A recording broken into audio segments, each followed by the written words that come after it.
Hello class 6th, welcome back to your maths online classes. So today we will discuss how to solve world problem based on linear equation. ठीक है, तो आज हम बात करने वाले हैं कि कैसे हम वर्ड प्रॉब्लम सॉल्व करेंगे लीनियर इक्वेशंस के. सबसे पहला काम है, जब भी आपको कोई वर्ड प्रॉब्लम मिले सबसे पहले उसको आपको एक बार ठीक से पढ़ना है. ठीक है, कि what the question is asking, इस क्वेश्चन में आपसे क्या पूछ रहा है, क्या निकलवाना चाहता है. और जैसे ही आपको उस चीज़ का मालूम पड़ जाए, उस क्वांटिटी का मालूम पड़ जाए, उसे आप सपोज कर लें कि let this quantity is x, let this quantity is y और एनीथिंग. ठीक है, जो भी वेरिएबल आप लेना चाहें आप ले सकते हैं. उसके बाद जैसे ही आपने अननोन क्वांटिटी को x सपोज कर लिया, उसके बाद आपके पास जो गिवन क्वांटिटी है क्वेश्चन में, उन दोनों के बीच में आप रिलेशन इस्टेब्लिश करें कि दोनों के बीच में रिलेशन क्या है, कि जो आपको दे रखा है और जो आपसे पूछ रहा है उन दोनों के बीच में क्या रिलेशन है. ठीक है, जैसे आपको रिलेशन पता चलेगा वहीं से आपकी इक्वेशन फॉर्म हो जाएगी. ठीक है, तो हम वन बाय वन क्वेश्चंस लेते हैं जिससे कि आपको ये कॉन्सेप्ट थोड़ा और ज़्यादा समझ में आए. तो एक्सरसाइज है आई गेस 22D और पहला क्वेश्चन आपसे कहता है a number increased by 17 becomes 54, find the number. जैसा मैंने आपसे कहा पहला काम पूछ कह रहा है उसे देखना, और उसने पहली लाइन में ही कह दिया फाइंड द नंबर. तो मुझे यहाँ पर नंबर फाइंड करना है, और जो मुझे फाइंड करना है उससे मैंने सपोज कर लिया, मान लिया let the number is x, क्योंकि ये मुझे पता नहीं क्या है तो मैंने सपोज कर लिया. अब मुझे देखना है अननोन क्वांटिटी कौन है x, और गिवन क्वांटिटी क्या है इस क्वेश्चन में देनी है मुझे, क्या है वो 54. कि जब मैं किसी नंबर को 17 से बढ़ाता हूँ, इंक्रीज़ करता हूँ मतलब प्लस करता हूँ, तो वो नंबर क्या बन जाता है 54. तो गिवन क्वांटिटी क्या है 54. अब इन दोनों में रिलेशन क्या है, आप किसे बढ़ा रहे हैं 17, आप इस नंबर को 17 बढ़ा रहे हैं, इंक्रीज़ कर रहे हैं, तो आप इसको 17 बढ़ा दें.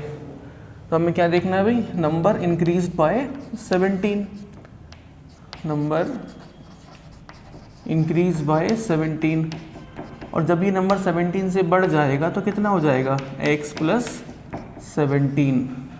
ठीक है, so number will be x plus 17. अब रिलेशन क्या है इन दोनों में, कि जब ये नंबर 17 से बढ़ जाता है तब क्या बन जाता है 54. तो ये तो हमें क्वेश्चन में दिया है, गिवन क्या है हमें, कि जब ये नंबर 17 बढ़ जाता है इंक्रीज बाय 17, तो ये बन जाता है 54, it is equals to 54.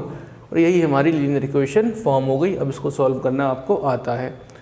x क्या हो जाएगा, 17 जाएगा राइट में, माइनस में हो जाएगा, -17. Now 14 - 7 is 7 and 4 - 1 is 3. So your answer is 37. तो वो जो नंबर आप ढूंढ रहे थे वो नंबर है 37. तो इसी तरह इतनी आसानी से आप इक्वेशन को सॉल्व कर सकते हैं अगर आप क्वेश्चंस को ठीक से पढ़ें और समझें. ठीक है, अब देखें क्वेश्चन नंबर 4. आपसे कहता है 2/5 of a number, 2/5 of a number subtracted from 3/4 of it gives 56, find the number. find the number पहले इसने आपसे कह दिया कि नंबर बताना है, तो नंबर देख लें क्या है, let the number is x, let the number is x. अब आपसे कहता है पहली स्टेटमेंट में 2/5 ऑफ अ नंबर, इस नंबर का 2/5 देख लें, 2/5 का मतलब 2/5. सो 2/5 ऑफ नंबर कितना हो जाएगा भाई, 2/5 इंटू x मतलब 2/5x, एंड 3/4 ऑफ इट, इसी नंबर का 3/4, वो कितना हो जाएगा 3/4 ऑफ नंबर मतलब 3/4x. ये तो हमने बात कर ली कि नंबर का 2/5 और नंबर का 3/4, 3/4. अब क्या कहता है इसमें कि 2/5 of a number subtracted from 3/4 of it. ठीक है, तो 3/4 में से मुझे 2/5 जो है वो माइनस कर देना है. ये हमें गिवन है कि 3/4x में से मुझे 2/5x माइनस करना है. 2/5 of a number is subtracted from 3/4 of it and it gives 56. और जब मैं ऐसा करूँगा तब मुझे क्या मिल जाएगा, मुझे 56 मिल जाएगा. अब ये आपकी इक्वेशन बन गई, इसको आपको सॉल्व करना है. अब डिनोमिनेटर सेम नहीं है तो क्या लेना पड़ेगा, एलसीएम. 4 5 का एलसीएम होता है 20, 4 5 जा 20, 5 3 जा 15, -9, 5 3 जा 15, 3 2 जा 6 equals to 56. Now 15 minus 6 is 9 x upon 20 equals to 56. अगर आप ध्यान से देखें तो हमारे पास 20 जो है यहाँ पर डिवाइड में है और 9 यहाँ पर x के साथ मल्टीप्लाई में है, तो क्या होगा हमारा 20 जाके क्या हो जाएगा वहाँ पर मल्टीप्लाई में, और 9 है मल्टीप्लाई में, तो 9 क्या हो जाएगा डिवाइड में। ये हमें सॉल्व करना है, दैट इज 56।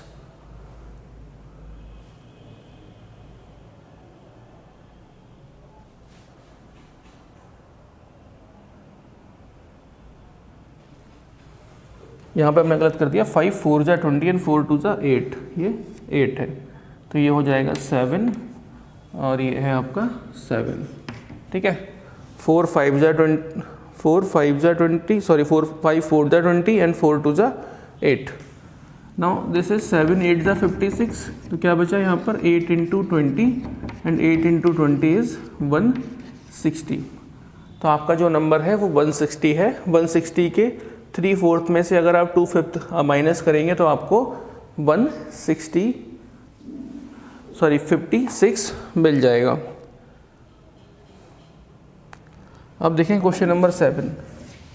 क्वेश्चन नंबर 7 आपसे कहता है the age of a man is 27 years more than the age of his son. एक आदमी है जो अपने बेटे से 27 ईयर्स बड़ा है। If the sum of their ages is 47, find the age of son and his father. ठीक है, तो अगर हमसे कहता है कि अगर फादर की जो एज, अगर दोनों की एज का अगर हम सम कर दें तो वो 47 ईयर्स हो जाता है, तो बताएं कि सन और फादर की एज कितनी है। तो ऐसे क्वेश्चन में जब भी आपको मिला करें, सबसे पहले आप जो छोटा हो उसकी एज को मान लें। तो छोटा कौन होगा? Son. Let the sons age is x years. हमने मान लिया कि जो उसका बेटा है उसकी जो एज है वो x ईयर है। अब आपसे पहली लाइन में ही कहता है कि man is 27 year more than age of his son. जो आदमी है वो अपने बेटे से 27 ईयर्स बड़ा है, तो आदमी की एज कितनी हो जाएगी? x plus 27। ऑब्वियस सी बात है, ठीक है, क्योंकि जब बेटी की एज x ईयर है और उसका फादर उससे 27 ईयर्स ओल्ड है, तो उसकी एज, अगर हम बेटी की एज में 27 ईयर्स ऐड कर देंगे तो हमें किसकी एज मिल जाएगी? फादर की एज। और हमसे कहता है कि सम ऑफ देयर एजेस इज 47। दोनों की अगर हम एज को सम कर दें तो हमें कितना मिल रहा है? 47। तो ये हमें गिवन है कि अगर हम सन की एज जो है x और जो फादर की एज है x प्लस 27, उनको अगर हम प्लस कर दें तो दोनों की एज का टोटल बैठता है 47। इसको हम सॉल्व कर लें। x plus x 2x plus 27 equals to 47। 2x will be 47 minus 27, so 2x equals to 20 और x हो जाएगा 20/2, दैट मीन्स 10। ठीक है, तो x आ गया 10। तो x हमने किसकी एज मानी थी? इस फादर, सॉरी सन की। तो सन की एज क्या हो गई भाई? 10 ईयर्स। और फादर की एज कितनी हो जाएगी? फादर की एज क्या मानी थी हमने? x plus 27, that means 10 plus 27, that means 37 years. तो फादर जो है वो 37 ईयर्स का है और जो उसका लड़का है वो 10 ईयर्स का है, तभी उनका दोनों का सम का एज का सम 47 ईयर्स आ रहा है। 37 प्लस 10 इज 47।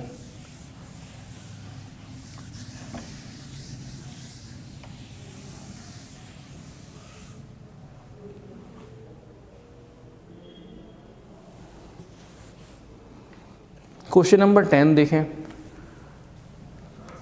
क्वेश्चन नंबर 10 कहता है when 3 consecutive numbers are added the sum is 56। अगर हम 3 कंसेक्यूटिव नंबर्स, कंसेक्यूटिव मतलब जो एक के बाद आए, 1 2 3 4 5, अगर उनका सम कर दें तो सम उनका 66 हो रहा है। तो हमें एक नंबर मान लें, कोई सा भी पहला।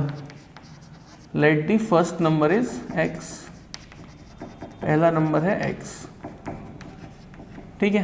तो सेकंड नंबर क्या हो जाएगा अपने आप ही, कंसेक्यूटिव है तो अगले नंबर क्या होगा, x के बाद 1 जुड़ जाएगा, मतलब x+1। और थर्ड नंबर क्या हो जाएगा इसी तरह से x+2।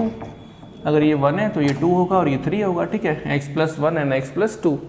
और हमसे क्वेश्चन में क्या कहता है, गिवन क्या है कि अगर हम तीनों कंसेक्यूटिव नंबर्स को ऐड कर दें तो सम 66 मिल जाता है हमें। दैट मीन x+1 x+2 कर दें तो 66 मिलता है। इसको आप सॉल्व कर लें। 1 2 3 3x है तो कितना हो गया 3x, 1 और 2 3 इक्वल्स टू 66, 3x हो जाएगा 66 माइनस 3, 3x इक्वल्स टू 63 और 3 है मल्टीप्लाई में, यहाँ पर जाकर हो जाएगा डिवाइड में, 3 2 जा 6, 3 1 जा 3, ठीक है। तो नंबर क्या आ गया 21। तो फर्स्ट नंबर क्या हो जाएगा भाई, x के बराबर है 21। सेकंड नंबर क्या था x+1 मतलब 21 + 1 22। ऐसे ही थर्ड नंबर क्या हो जाएगा x+2 मतलब 21 + 2 इज़ 23। अब हम 21 22 23 को अगर ऐड करते हैं तो हमें क्या मिलेगा 66 ही मिलेगा। दैट मीन्स हमारा आंसर जो है वो एकदम करेक्ट है। आगे बढ़ते हैं।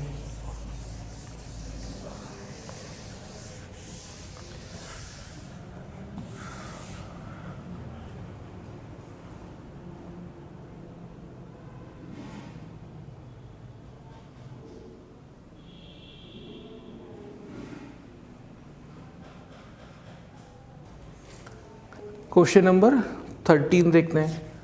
क्वेश्चन नंबर 13 में कहता है a whole number is increase by 7 and number so obtained is multiplied by 5, the result is 45, find the whole number. Whole number निकालना है तो पहले तो उसको सपोज कर लेते हैं let the number is x, let the number is x। अब इसके बाद क्या होगा, आपसे कहता है कि this number is increase by 7, तो अगर हम नंबर को बढ़ा दें 7, इंक्रीज बाय 7 तो नंबर कितना हो जाएगा x+7, सिंपल सी बात है, ठीक है। अब कहता है and number so obtained is multiplied by 5। अब जो नया नंबर हमें आया है उसमें हम 5 से मल्टीप्लाई कर दें, सो मल्टीप्लाई बाय 5। किस में करनी है, नंबर सो ऑब्टेन्ड मतलब जो नया नंबर आया है उसमें हमें 5 से मल्टीप्लाई करनी है, इसमें नहीं कर देनी पुरानी में।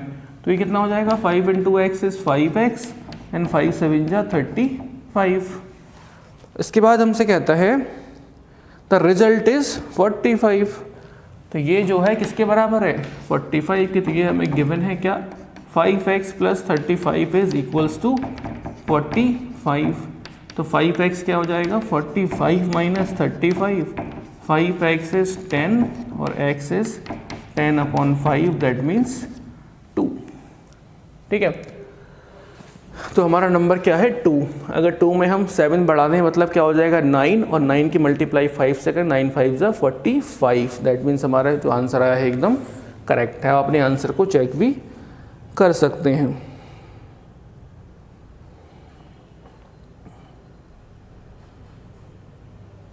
क्वेश्चन नंबर 17 देखते हैं।